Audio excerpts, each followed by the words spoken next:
For a whole week, I couldn't get in touch with my parents, so I decided to drive back to visit them, gripped by unease. When I arrived, the front door was ajar and the house inside was in chaos, as if a storm had torn through it. Trembling, I was about to leave when I suddenly heard labored breathing and faint sobbing coming from the wardrobe. As I opened the door, my little nephew collapsed into my arms, exhausted.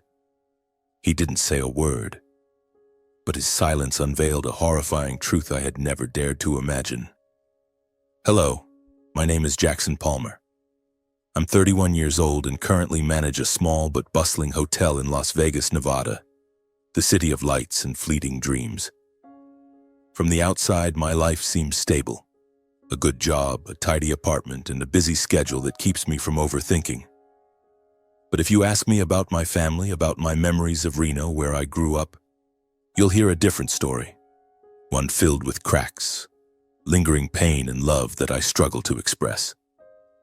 I was born and raised in Reno, a small town nestled among Nevada's mountains where everyone knows each other, and life moves at a slow, almost unchanging pace. My father, Joseph, and my mother, Marilyn, were typical townsfolk, hardworking, simple, and always putting family first. They ran a small grocery store on Main Street, where as a young child I grew accustomed to standing behind the counter bagging groceries, or restocking cans of soup on the shelves. It was a modest, weathered store with a faded wooden sign and the scent of freshly baked bread mingling with the musty smell of the wooden floor. I loved that place, not because it was special, but because it was my entire world back then. Our family home was a few blocks from the store, a 2-story house with a front yard full of weeds and an old oak tree I used to climb every summer. That's where I grew up, where I learned to tie my shoes, where I heard my mother's lullabies, and where I witnessed both my parents' smiles and their tears. But if you think we were a perfectly happy family, you'd be mistaken. Despite moments of warmth, our family was always overshadowed by a looming presence, the shadow named Dylan, my younger brother. Dylan was 5 years younger than me, but from a young age he was the center of attention in our household. My mother called him her golden boy, with his curly hair and sparkling eyes.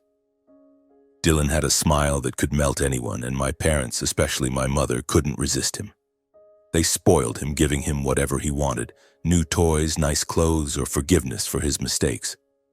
Meanwhile, as the older son, I was expected to be mature and responsible, while Dylan was allowed to live carefree as if his missteps were just harmless pranks.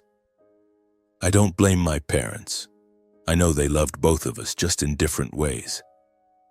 I remember evenings at the store when I stayed behind to clean up while Dylan was taken out for ice cream by Mom.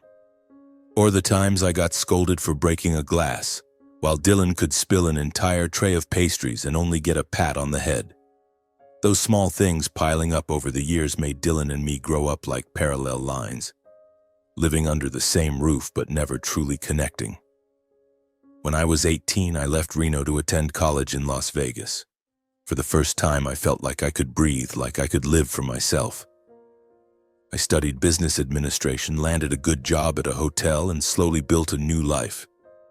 But every time I returned to Reno, I felt a heaviness in the air. Dylan, now a teenager, was changing. The angelic smile from his childhood was now tinged with defiance and recklessness. He started skipping school, hanging out with a bad crowd, and then, like an inevitable storm, he fell into gambling. Gambling in Nevada is hardly unusual. It's everywhere, from slot machines in supermarkets to the glitzy casinos of Las Vegas. But for Dylan, it wasn't just a pastime. It was an addiction. I remember the first time my mother called me, her voice trembling, saying Dylan had stolen money from the store's safe to gamble. I drove back that night, only to find my father sitting silently in his chair and my mother sobbing in the kitchen. Dylan, meanwhile, just shrugged and said, "I'll pay it back, no big deal." But I knew he wouldn't. He never did. The debts kept piling up and Dylan sank deeper. He married a woman named Sutton, someone I thought might pull him out of the abyss. But their marriage lasted less than 2 years. Sutton left, leaving Dylan and their young son Jaden, who was only 3 at the time. Instead of stepping up to care for his son, Dylan abandoned him, leaving Jaden with my parents while he drifted like a gust of wind, showing up occasionally to beg for money, cause trouble, and then disappear again. Jaden, now 6 years old, is the one thing that still brings a bit of light to our family. Every time I visit Reno, I spend time with him, telling him stories or just sitting together on the porch watching cars pass by. Jaden has eyes like Dylan's when he was young, but far more innocent and pure. He calls me Uncle Jax and hugs me tightly whenever I'm about to leave. But even Jaden can't erase the growing distance between me and my parents. Our relationship has been fractured for a long time. It's not that I don't love them. I do, deeply. But their favoritism toward Dylan and the burdens they placed on me whenever he messed up have worn me down. Every time my mother called, I braced myself for another rant about Dylan, about his debts, his troublemaking. And each time I felt drained and helpless. Last month, my mother called more frequently than usual. Her voice was frail, filled with worry. "Dylan came by again," she said. "He demanded money and brought some strangers with him. I don't know what to do." I told her to call the police if Dylan caused trouble, but she just sighed. "He's my son. I can't do that." I hung up, my heart heavy. I knew she wouldn't do anything. She never did.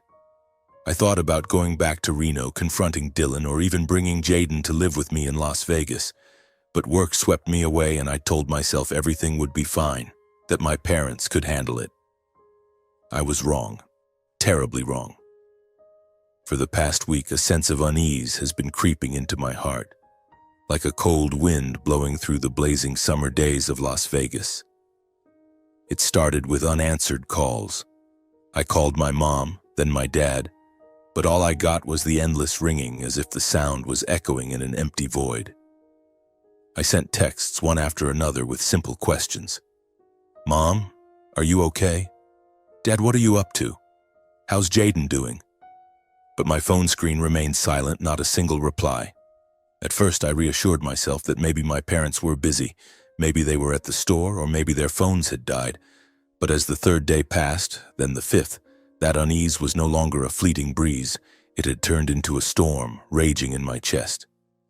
I tried not to overthink, but every night, as the neon lights of Las Vegas flickered outside my window, I found myself clutching my phone, scrolling through the unanswered messages, my heart heavy.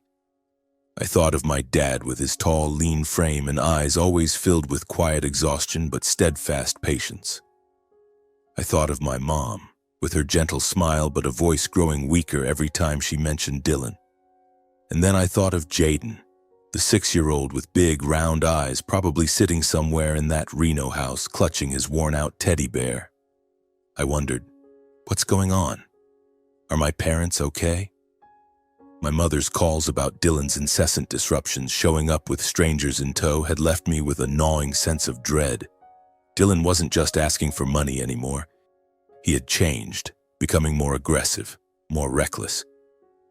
Mom told me he'd show up at odd hours, sometimes in the middle of the night, banging on the door, yelling for money to pay off debts.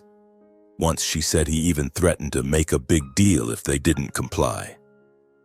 I wanted to race back to Reno right then, to grab Dylan by the collar and scream that he had no right to torment our parents like that. But I held myself back, telling myself I couldn't keep cleaning up my brother's messes forever. I was wrong. My biggest mistake was thinking I could stay on the sidelines, that I could let my parents face the storm named Dylan alone. By the 7th day, with still no response from my parents, a call from an unfamiliar number made my heart pound. It was Mrs. Helen, the neighbor who lived across from my parents' grocery store. Her voice was frantic, laced with worry. "Jackson, I need to tell you something. Your parents' store has been closed all week. No one's seen them. I tried calling, but no one picks up. Something's not right, Jackson." I felt the blood in my veins turn to ice. The grocery store, the place my parents had poured their lives into, had never been closed for more than 2 days, except during major holidays. For it to be shuttered for a whole week was unimaginable. I hung up, my hands trembling, trying to piece my thoughts together. Maybe my parents were sick. Maybe they went on a trip. But deep down I knew those were just excuses to soothe myself. Dylan, had he done something? Had he pushed my parents into a situation they couldn't escape? I couldn't sit still any longer. That evening I called my boss and requested emergency leave. "I need to go home, it's urgent," I said, my voice choking, though I didn't explain much. My boss, a kind but perpetually busy man, simply nodded over the phone and told me to be careful. I packed a few clothes, tossed them into a small suitcase, and before leaving my apartment, I glanced out the window, where the Las Vegas lights still twinkled, oblivious to the storm raging inside me. A 7-hour drive from Las Vegas to Reno lay ahead, and I knew this trip wasn't just about finding my parents. It was about facing everything I'd been avoiding for years. As I got into the car, started the engine, and began the journey, childhood memories flooded back, vivid as if they'd happened yesterday. I remembered afternoons behind the store counter, when Dad taught me how to count change for customers, or when Mom slipped a peppermint candy from the shelf into my hand. I remembered the smell of the old wooden floors, the jingle of the bell when customers walked in, and the times Dylan and I as kids played tag between the aisles, laughing until Mom pretended to scold us. But those memories, no matter how warm, couldn't ease the dread suffocating my chest. Every time the car passed through a dark stretch of road, I saw Dylan's image. Not the Dylan from back then, but the Dylan of now, with cold eyes, a harsh voice, and the threats Mom had described. I wondered, what had happened in that house? Were my parents truly okay, or was something far worse waiting for me in Reno? With every mile, my fear grew, like a stone weighing heavier on my heart. I turned on the radio, trying to find a song to drown out the silence, but no melody could overpower the whisper in my head. "Jackson, you've abandoned them for too long." I pressed the gas pedal, the car speeding toward Reno, toward the house that held both my childhood and my wounds. The 7-hour drive felt like a lifetime. When the town's welcome sign came into view, my chest tightened as if it were being squeezed.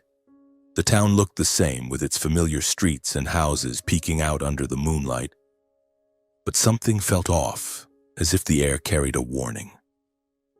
I drove straight to my parents' grocery store, a place I always thought would be lit up, filled with laughter. But when I pulled up in front of it, I could hardly believe my eyes. The store was completely shuttered. The wooden sign reading Palmer's Grocery still hung there, but it was faded and tilted, as if it too was weary from witnessing whatever had happened. Through the window, I saw only darkness, no light, no sign of life. The shelves I used to neatly stock were now swallowed by shadows. My heart raced, and I had to take deep breaths to keep from panicking. My parents would never close the store for this long. Never. Unless... I didn't dare finish the thought. I started the car again and drove toward their house a few blocks away. The familiar road that once led me through carefree summer days now seemed endless. Every street corner, every old oak tree stirred memories. Dylan and me running around, Mom calling us in for dinner from the porch, Dad reading the newspaper in his armchair. But now those memories only deepened my unease. I didn't know what I was about to face, but a bad feeling clung to me like a shadow I couldn't shake. When I pulled up to the familiar 2-story house, my heart seemed to stop. The house was pitch black, not a single light in the windows, not a sound. The front door was slightly ajar, as if someone had left in a hurry. I stepped out of the car, my legs heavy as lead, each step feeling like it was leading me toward an abyss. I called out, "Dad? Mom? Jaden?" But only the wind answered, cold and lifeless. I pushed the door open and stepped inside, and the sight before me hit like a punch to the chest. The house, once filled with laughter, the smell of Mom's freshly baked cookies and Jaden's babbling stories, was now a wreck. The furniture in the living room was toppled as if swept by a storm. The kitchen cabinet doors hung open, dishes scattered across the floor, some cups shattered into sharp fragments. A long crack ran across the wall, as if something had been slammed against it. A wooden chair, one Dad had proudly built himself, lay broken with a missing leg. Everything screamed chaos, as if the house had witnessed a battle. I stood there in the living room, feeling the blood in my veins turn to ice. "Dad? Mom?" I called again, my voice hoarse, but the thick silence enveloped me like a heavy blanket pressing down on my chest. I stepped forward, tripping over a spoon lying on the floor. Each step felt like a knife twisting in my heart because I knew no one would leave the house like this by accident. Not Dad, who always kept everything in order. Not Mom, who polished the floors until they gleamed. And certainly not Jaden, the careful little boy who cherished everything around him. I tried to gather my thoughts to find a rational explanation. Maybe they'd been robbed. Maybe they'd fled in a panic. Or maybe something had happened to them. Something I didn't dare imagine. I shook my head, trying to push the thought away. I needed to find my parents, to find Jaden. I pulled out my phone, ready to call the police, but at that moment a faint sound came from the end of the hallway, from my parents' bedroom. A shaky, labored breath mixed with soft, stifled sobs like a small animal trying to hide. My heart pounded, blood rushing to my ears. I froze, listening, trying to determine if I'd imagined it. But then it came again, clearer, more desperate. I moved toward the bedroom, my legs trembling. The bedroom door was slightly ajar, and as I pushed it open, a musty smell and cold silence hit me. My parents' bed was untouched, but the blankets were disheveled, as if someone had lain there and left in a hurry. I called out for Jaden, my voice breaking. "Jaden? Is that you? Where are you?" There was no reply, only the labored breathing, now clearer, coming from the corner of the room. I followed the sound, my heart pounding so hard I thought it might burst. The breathing led me to the old wardrobe, its door slightly open. My hand shook as I reached for the handle, sweat beading on my forehead. I took a deep breath, trying to steady myself, but fear clung to me relentlessly. I whispered, as if to reassure myself, "It's going to be okay, Jackson. Just open the door." But deep down I knew nothing was okay. The wardrobe door creaked sharply as I pulled it open, the sound slicing through the room's silence. The darkness inside swallowed the faint light from the hallway. But then, amid the jumble of hanging clothes and the musty smell of old wood, I saw a small figure curled up in the corner. My eyes strained to adjust, and when the light finally fell on it, I froze. It was Jaden, my 6-year-old nephew, with those clear eyes I'd always cherished. But now, he was no longer the Jaden I knew. He sat huddled, clutching his tattered teddy bear, the one my mother had given him when he was a baby. His clothes were crumpled and filthy, as if he'd been wearing them for a week. His hair was matted, sticking to his forehead, and his face was gaunt and pale, as if hunger had drained the life out of him. But what shattered my heart was his eyes, red-rimmed, wide open, gleaming with a fear I'd never seen in a child. He wasn't crying loudly, just soft, choked sobs, as if he'd cried so much he had no strength left. "Jaden," I called, my voice breaking, barely recognizable to myself. I knelt down, reaching out to touch him, but he flinched, shrinking deeper into the corner as if I were a threat. The teddy bear was clutched so tightly I feared it might tear. "Jaden, it's Uncle Jax." "You're safe now," I said, my voice trembling, trying to stay calm even though my heart was screaming. But Jaden didn't respond. He just stared at me, his panicked eyes searching for something to trust, something to hold on to. Slowly, I reached out again, gently touching his shoulder. This time he didn't pull away, but his body shook violently, like a dry leaf in a cold wind. "Buddy, what happened?" "Where are Grandma and Grandpa?" I asked, my voice catching, fighting back tears. I needed to know. I needed to understand why the house was in ruins, why my parents weren't here, and why Jaden was hiding in a wardrobe like a wounded animal. But Jaden said nothing. He just stared, his red eyes wide, and then, as if his last bit of strength had given out, he collapsed into my arms. His small body felt weightless, so frail I was afraid a tight hug might break him. I held him close, feeling his rapid breaths against my shoulder. And in that moment, a pain deeper than anything I'd ever known washed over me. This boy, my beloved nephew, had endured something horrific, and I, the one who should have protected him, hadn't been there when he needed me most. I lifted Jaden, his body limp in my arms. "It's okay, I'm here now," I whispered, unsure if I was comforting him or myself. I scanned the room again, hoping for any sign of my parents, a note, a clue, anything. But there was only silence and chaos. The house, once my sanctuary, now felt like an abandoned battlefield. I couldn't stay any longer. Jaden needed help, and I had to get him out of this place. I carried him to the car, laid him on the back seat, and wrapped him in a thin blanket I found on the couch. His eyes were closed, his chest rising and falling faintly as if he were clinging to life. I jumped into the driver's seat, started the car, and sped toward the nearest hospital, my heart pounding as if it might burst. The 10-minute drive to the hospital felt like a century. I kept glancing at Jaden in the rearview mirror, terrified he might slip away completely. "Hang on, buddy," I muttered, my voice breaking. "I won't let anything happen to you." But in my mind, questions swirled like sharp blades. Where were my parents? What had happened in that house? When I pulled up to the emergency room, I practically shouted for the nurses. "Help! My nephew! He's not okay!" A team of doctors and nurses rushed over, wheeling a stretcher to the car. They gently lifted Jaden onto it, and I stood there helpless as they whisked him inside. A nurse, her eyes filled with concern but professional, asked me about Jaden's condition, but I could only shake my head, unable to answer clearly. I don't know. I just found him in a wardrobe. He hasn't said anything. Please, save him." In the emergency room, the doctors worked quickly.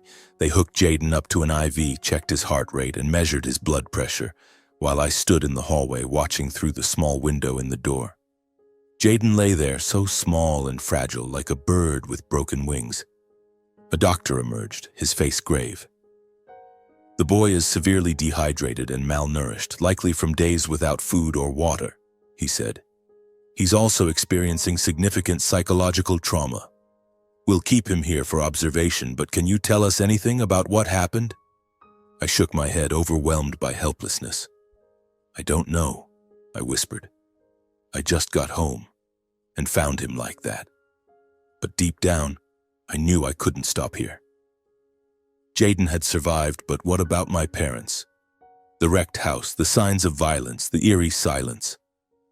I clenched my fists, anger and pain surging like a fire. I had to go back to that house. I stood in the hospital hallway, peering through the small window on the emergency room door where Jaden lay.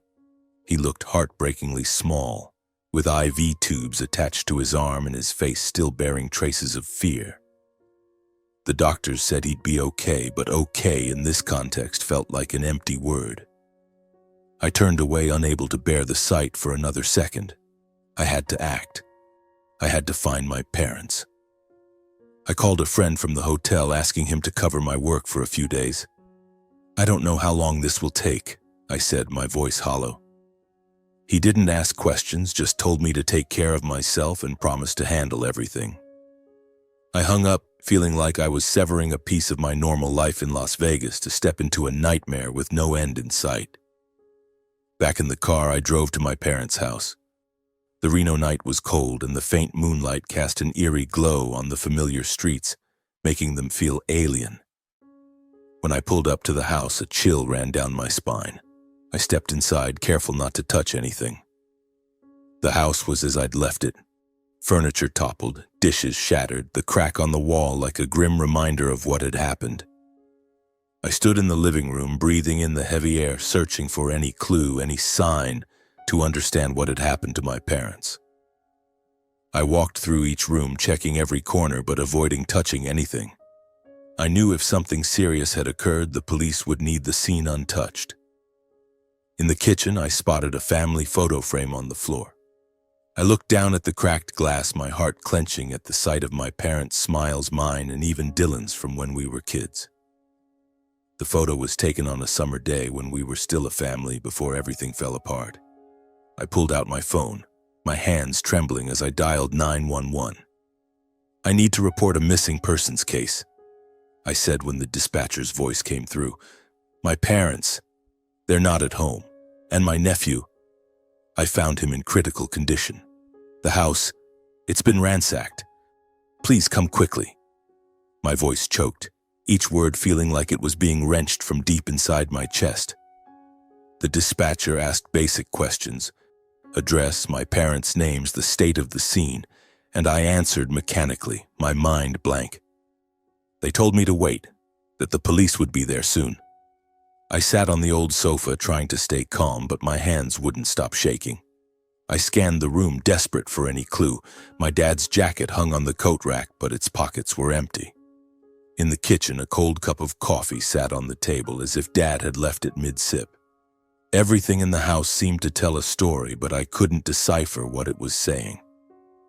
15 minutes later, the red and blue lights of a patrol car flashed outside, illuminating the quiet street. I heard the car stop, the sound of hurried footsteps, and then the door swung open. 3 officers stepped inside, followed by a man in plain clothes, likely a detective. "Are you the one who called, Jackson Palmer?" the man asked, his voice low and steady. I nodded, standing up, trying to keep my voice from trembling. "I'm Detective Matthew. Tell us what you know."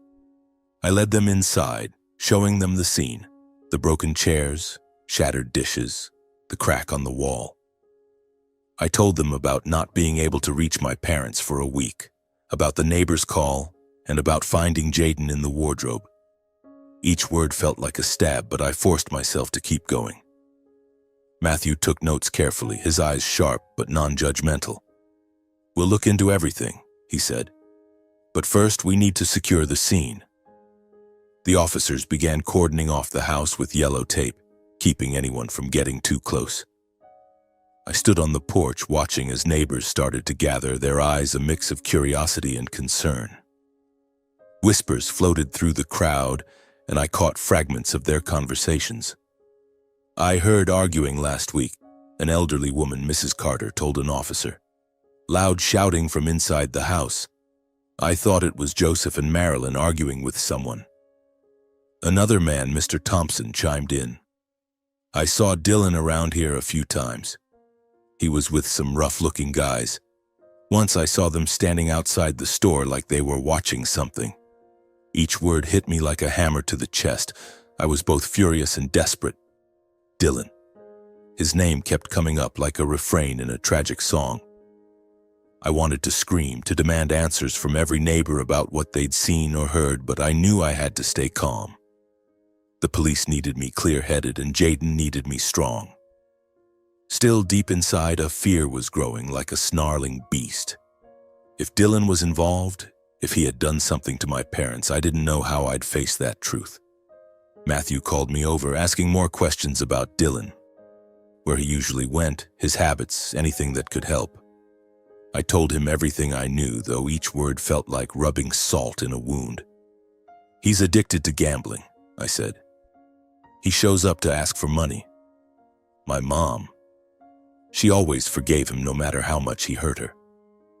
Matthew nodded, his eyes fixed on his notebook. "We'll start looking into this angle," he said. "But you should prepare yourself. This might not be a simple missing persons case."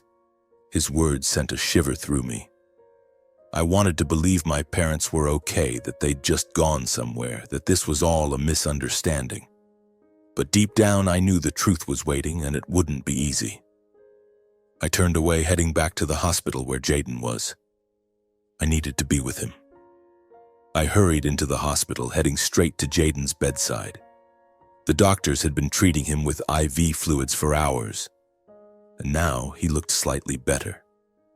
His skin was no longer deathly pale as when I found him, but his eyes still carried a haunting shadow I couldn't forget. I stood by the bed watching him, my heart feeling like it was being crushed. "It's Uncle Jax," I whispered, gently touching his hand. "You're okay now." Jaden opened his eyes, those big, round, red-rimmed eyes locking onto mine. Then, as if a dam of fear had broken, he burst into wrenching sobs. His cries were raw, desperate, as if he'd been holding them in for too long. He reached out with his small hands, clinging to me, his fingers gripping my shirt as if afraid I'd vanish. "Uncle Jax, don't go," he whispered, his voice trembling and faint, so fragile I had to fight not to break down with him. I pulled him into my arms, feeling his tiny body tremble against me. "I'm right here, Jaden. I'm not going anywhere," I said, my voice catching. But deep down, I knew I was making a promise I wasn't sure I could keep. A doctor came in to check on Jaden.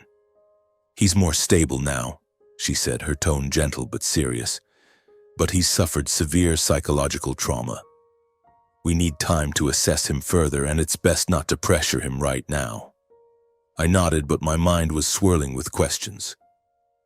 Jaden knew something. He'd been in that house, had seen something. And though I didn't want to push him, I needed the truth. Detective Matthew arrived at the hospital shortly after, accompanied by a female officer whose eyes were kind but cautious. They asked me a few brief questions about Jaden's condition, then requested to speak with him. "We'll be as gentle as possible," Matthew said. "I know it's not the best time, but anything the boy can tell us might help find your parents." I looked at Jaden, still clinging to me, and felt like I was standing at a dangerous crossroads. I didn't want him to relive whatever had happened, but I also knew it was the only way to find my parents. "Jaden," I said, kneeling by the bed, keeping my voice as soft as possible, "can you help Uncle Jax a little? These people are police officers, and they want to find Grandma and Grandpa. Can you tell us what happened?" Jaden shook his head frantically, his eyes wide with fear. He clutched his teddy bear tightly as if it were his last shield.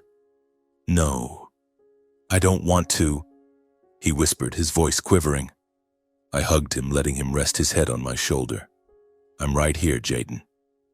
You don't have to be scared. Just tell us what you remember, okay? I won't let anyone hurt you."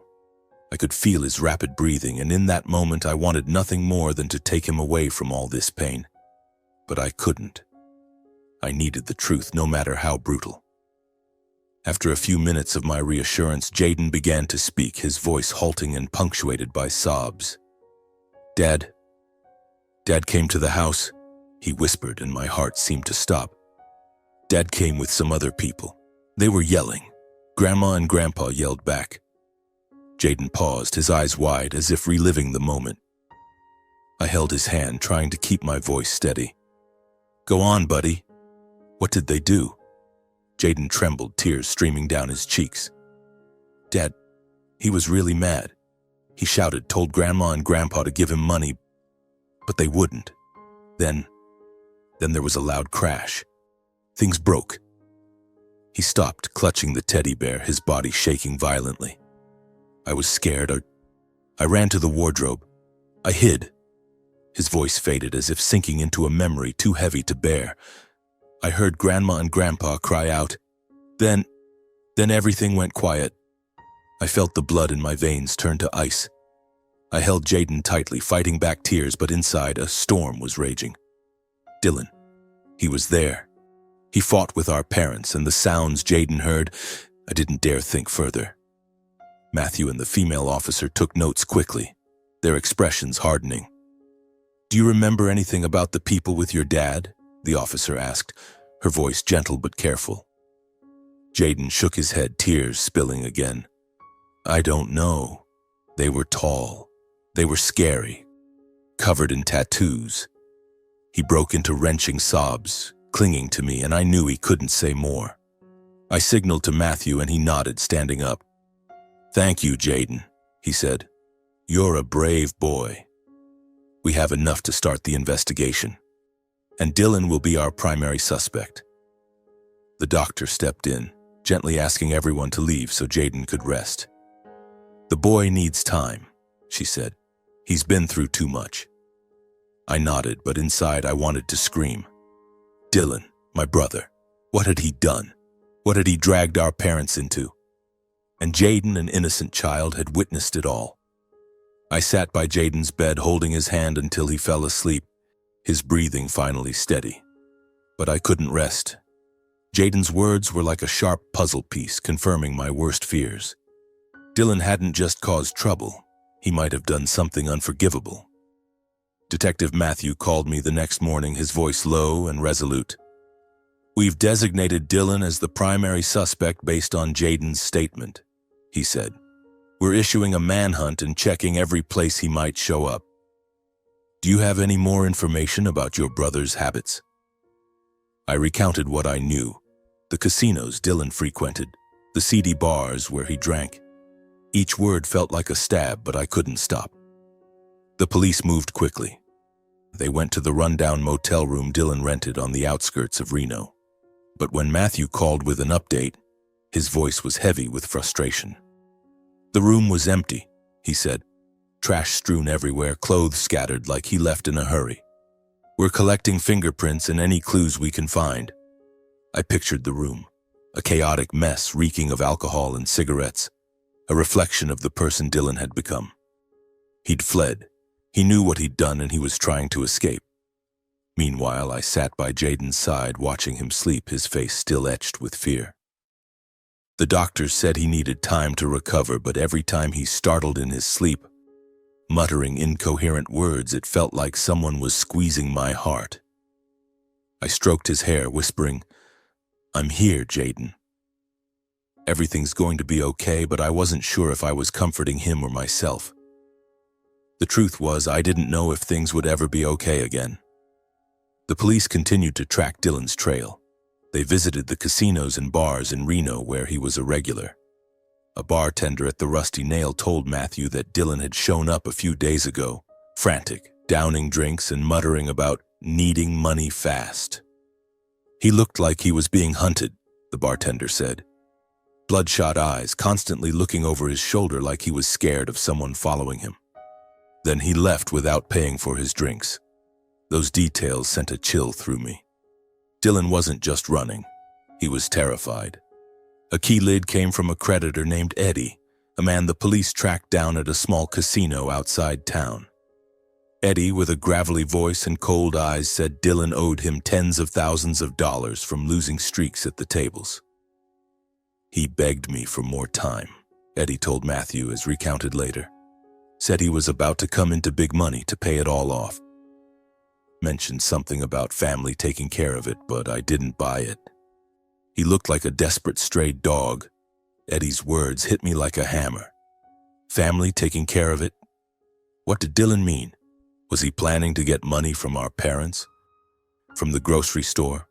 Or from something worse? The police issued a citywide manhunt for Dylan, extending it to surrounding areas. They sent alerts to checkpoints, casinos, and cheap motels where he might be hiding. News of the case began to spread like a small wildfire in the usually quiet town. Neighbors gathered outside my parents' house, whispering to each other, their eyes a mix of pity and curiosity. Mrs. Carter, the elderly neighbor, visited me and Jaden at the hospital, bringing a tin of homemade cookies. "I can't believe this, Jackson," she said, her voice trembling. "Joseph and Marilyn were good people. And Dylan? I saw him with some shady characters. I was worried, but I never thought it would come to this." Her words only fueled the fire in my chest. I wanted to scream that I didn't want to believe it either, that I didn't want to think my brother could do something horrific to our own parents. But the pieces were falling into place. Jaden's account, the wrecked house, the neighbors' stories, and now Eddie's words. They all pointed to Dylan like arrows aimed straight at my heart. I sat by Jaden, holding his hand, feeling his small, cold fingers in my palm. He was still sleeping, but his sleep was restless. Occasionally, he mumbled words like, "Dad, don't," or "I'm scared." Each whisper cut into me like a blade. I thought about the years Dylan was coddled, defended by Mom, forgiven by Dad. I thought about the times I tried to pull him out of his mess, only for him to smirk and say, "Worry about yourself, Jax. I know how to live my life." Now his way of living had led to this: a destroyed home, a traumatized child, and our parents missing. I looked out the hospital window at the moonlight illuminating Reno's rooftops. Somewhere out there, Dylan was hiding, carrying secrets I both yearned and dreaded to uncover. I hoped the police would find him, drag him out of the shadows to face what he'd done. But at the same time, I feared that moment.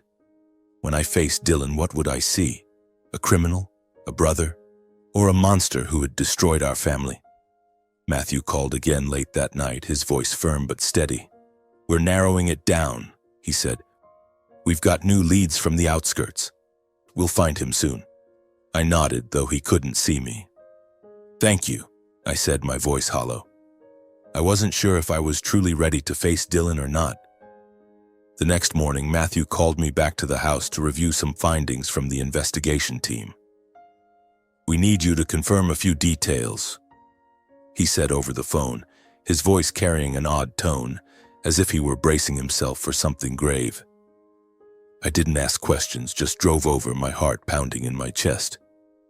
When I stepped inside, Matthew was in the living room, joined by another officer taking photos of the scene. The house remained as I remembered it. Wrecked, cold, like a wound that refused to heal. "We've done a more thorough search," Matthew said, leading me to the corner where Dad used to work. His desk, an old wooden piece scratched by time, stood there silently as if guarding a secret. "We found this in the drawer," Matthew said, handing me a faded yellow envelope, its edges worn. I took the envelope, my hands trembling. My name was scrawled across it in Dad's handwriting, a script I'd recognize anywhere. "Jackson," it read, and just seeing it sent a chill down my spine. I opened the envelope, pulling out a folded sheet of paper, the handwriting shaky as if written in panic or fear. I took a deep breath, trying to steel myself, but nothing could prepare me for what I was about to read. "Jackson, our son," the letter began. "If you're reading this, things have probably gone too far. We're sorry for everything. We were wrong, so very wrong, to let Dylan become what he is. We loved him, but we spoiled him too much, letting him grow into a selfish, broken man. We tried to fix it, but it might be too late." I stopped, feeling like I couldn't breathe. The words cut like a sharp, unrelenting knife. I knew my parents had always defended Dylan, forgiven his mistakes. But hearing them admit it in their own handwriting filled me with both pain and anger. I forced myself to read on, each line slicing deeper. "Dylan has changed, Jackson. He's no longer the boy we knew. Lately, he's been coming to the house often, demanding money, threatening us. He talked about selling the grocery store, saying it was the only way to settle his debts. We refused, but he wouldn't stop. He brought strangers, men with cold eyes. We've been living in fear, Jackson.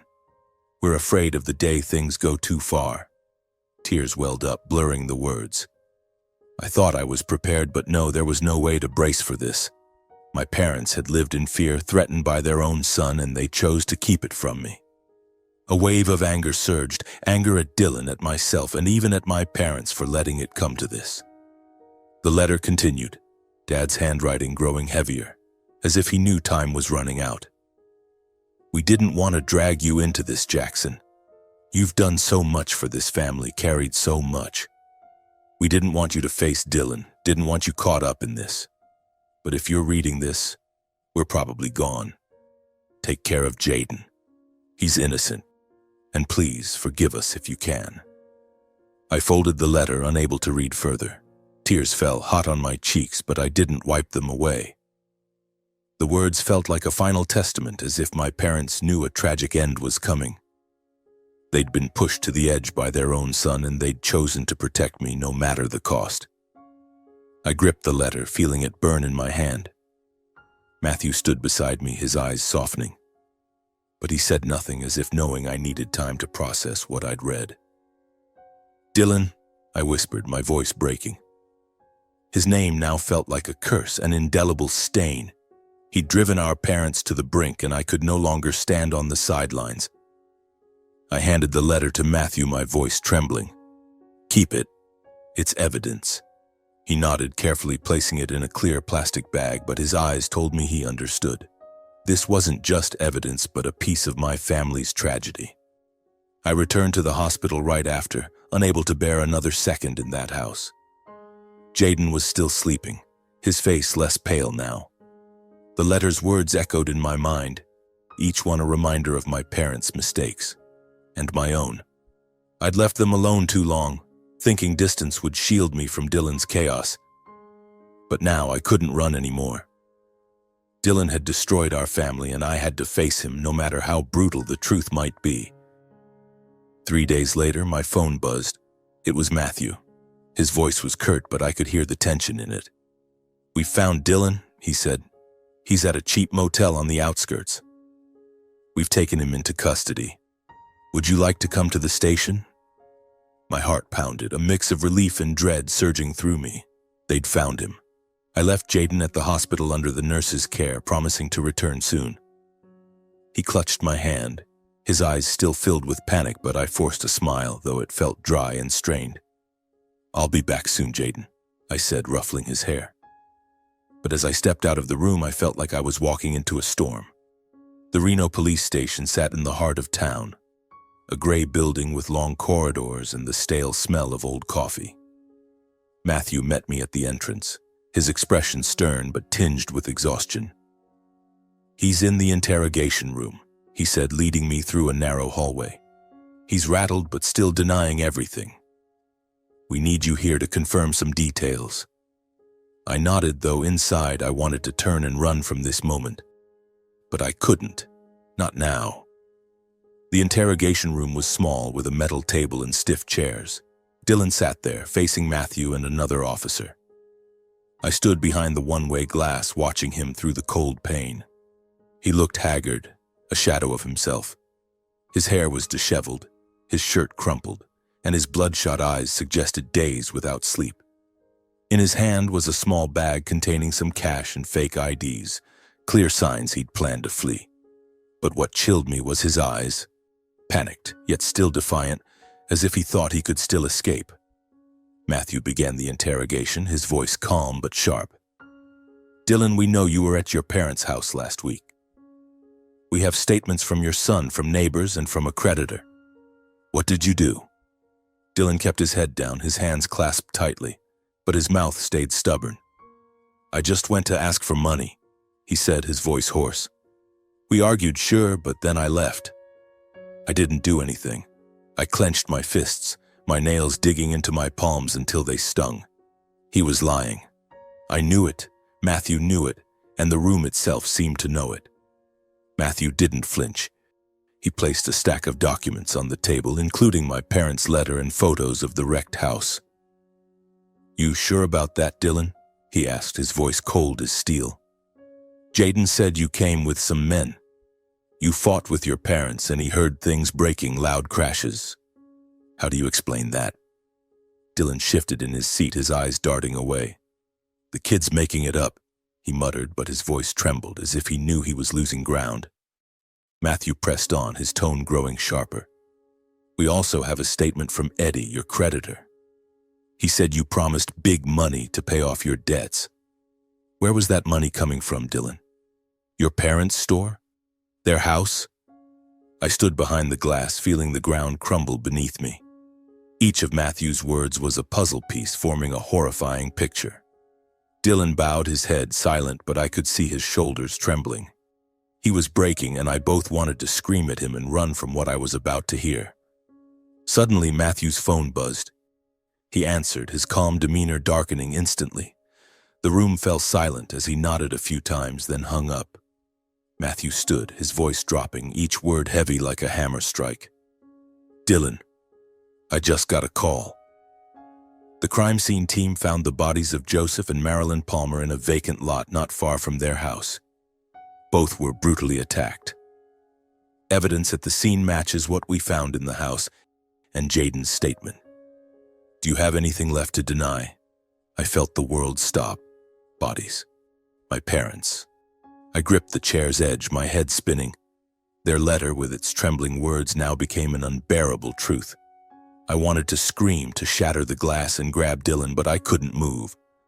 I just stood there, frozen, tears streaming down my face without me noticing. Dylan looked up, his face pale as death. No, it wasn't me, he stammered, but his voice faltered as if he didn't believe his own lie. Matthew didn't give him a chance. He slid photos of the crime scene across the table on his phone, images I knew I couldn't bear to see, but I knew they were real. Anything else to say, Dylan? Matthew asked, his voice now a razor's edge. Dylan broke down, his sobs echoing in the small room. He buried his face in his hands, shoulders shaking. And then, as if his last strength had drained away, he confessed. I didn't mean to, he said, his voice breaking. I just wanted money. I needed it to pay my debts. But they wouldn't give it to me, they yelled, called me a disgrace. I lost control. I hit them. I didn't know what I was doing until they were lying there, not moving. I felt my heart tear apart. Dylan, my brother, once Mom's golden boy, had beaten our parents to death. He continued, his voice trembling as if trying to justify his crime. I panicked. I called some guys from the casino. We buried them in the lot. I thought if no one knew, I could sell the store, the house, pay off my debts, and start over. The room was stunned. Matthew kept his face stoic, but I saw his hand tighten around his pen. The officer beside him shook her head as if unable to believe it. And I just stood there, staring at Dylan through the glass. He was no longer my brother. He was the monster who killed our parents, left Jaden in terror, and destroyed everything our family had. I turned away, unable to look any longer. Tears streamed down my face, but I didn't wipe them. Rage and grief burned together in me, an unquenchable fire. I wanted to scream at Dylan, to demand why he could do this to our own family. But I knew no answer would ease this pain. Matthew stepped out, placing a hand on my shoulder. "I'm so sorry, Jackson," he said, his voice softer now. "We'll bring him to justice. And you should prepare to identify your parents' bodies at the morgue." I nodded faintly, my heart empty. I didn't know how to face this loss. My parents were gone, and Dylan, the brother I once knew, had taken them from me. Dylan's trial took place just a few weeks later. I didn't attend. I couldn't face his face, couldn't hear his horrific confession again. Matthew updated me over the phone, his voice steady but laced with empathy. Dylan was sentenced to life in prison without parole. He would spend the rest of his days behind bars, paying for the crime he committed. But that sentence didn't bring my parents back, didn't erase the painful memories Jaden carried, and didn't mend the cracks in my heart. I arranged my parents' funeral on a quiet afternoon in Reno. The small church our family used to attend on weekends was filled with people, neighbors, friends, and regular customers from the grocery store. They came to pay their respects, bringing white chrysanthemums and heartfelt condolences. Mrs. Carter, the elderly neighbor, held my hand, tears streaming down her cheeks. "Joseph and Marilyn were good people, Jackson," she said. "They didn't deserve this." I could only nod, unable to speak, afraid that if I opened my mouth I'd break down. The funeral was somber, with only the sound of the wind rustling through the oak trees in the cemetery and the murmur of prayers. I stood before their graves, feeling like the world had collapsed, but I forced myself to be strong. For Jaden. After the funeral, I took Jaden to live with me. Before my parents' graves, I knelt, placing my hand on the cold headstones, and whispered, "I promise to take care of Jaden like my own son. I won't let him suffer anymore." The wind blew, carrying a strange sense, as if my parents were listening, smiling from somewhere far away. I took Jaden's hand, leading him away from the cemetery, and in that moment I knew this was a promise I would keep at all costs. The first days in Las Vegas weren't easy. Jaden was still haunted by what had happened. He woke up crying every night, calling for his grandparents. I held him close, singing the lullabies Mom used to sing, though my voice cracked with tears. "I'm here, Jaden," I whispered. "I won't leave you alone." I spent every spare moment with him, playing, telling stories, trying to bring some light back to his eyes, still shadowed by darkness. Slowly, with patience and love, Jaden began to smile again. His smiles were faint, but to me they were like sunlight breaking through a storm. I decided to sell the grocery store and the house in Reno. Those places held too many painful memories. I couldn't keep them, couldn't let those memories continue to trap us. The money from the sales wasn't much, but it was enough to start a new life for Jaden and me. I moved us into a larger apartment in Las Vegas with a room just for him, where I hung his drawings and placed his worn teddy bear on the bed. In the months that followed, as Jaden and I settled into our new rhythm, I began to reflect on my family. My parents had made mistakes, spoiling Dylan too much, letting him become selfish and broken. Their favoritism left deep wounds, not just for me, but for them and Jaden too.